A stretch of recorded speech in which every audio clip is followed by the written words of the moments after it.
ਜੀ, ਅੱਜ ਦੀਆਂ ਖਬਰਾਂ ਵੱਲ ਚੱਲੀਏ ਤੇ ਕੈਲੀਫੋਰਨੀਆ ਦੇ ਜਿਹੜੇ ਆਫੀਸ਼ੀਅਲਸ ਆ ਜੋ ਇਨਵੈਸਟੀਗੇਟ ਕਰ ਰਹੇ ਆ ਯੂਟਿਲਿਟੀ ਕੰਪਨੀ ਨੂੰ ਵੀ ਕਿਸ ਤਰ੍ਹਾਂ ਪੈਲੀਸੇਡਸ ਵਾਲੀ ਅੱਗ ਲੱਗੀ ਸੀ। ਉਹਨਾਂ ਨੇ ਇਹ ਕਿਹਾ ਵੀ ਛੋਟੀ ਜਿਹੀ ਸਮਾਲ ਬਲੇਜ਼ ਸੀਗੀ ਜਿਹ ਤੋਂ ਉਸ ਦਿਨ ਪਹਿਲਾਂ ਇਹ ਫਾਇਰ ਫਾਈਟਰ ਨੇ ਬੁਝਾ ਦਿੱਤੀ ਸੀ।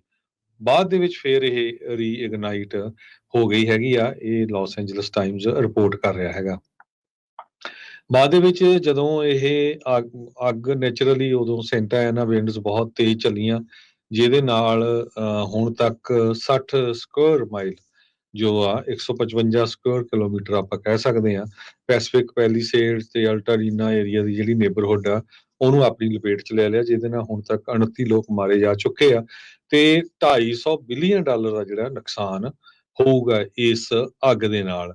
ਹਜ਼ਾਰਾਂ ਦੀ ਗਿਣਤੀ ਦੇ ਵਿੱਚ ਪੈਲੀਸੇਡ ਫਾਇਰ ਦੇ ਨਾਲ ਘਰ ਸੜ ਕੇ ਸਵਾਹ ਹੋ ਗਏ। 1991 ਚ ਓਕਲੈਂਡ ਹਿਲਸ 'ਚ ਅੱਗ ਲੱਗੀ ਸੀ ਜਦੋਂ 25 ਜਾਣਿਆਂ ਦੀ ਮੌਤ ਹੋ ਗਈ ਸੀ ਉਸ ਟਾਈਮ ਦੇ ਉੱਤੇ, ਤੇ ਕਾਫੀ ਘਰਾਂ ਨੂੰ ਜੋ ਅੱਗ ਲੱਗੀ ਸੀ। ਜੀ।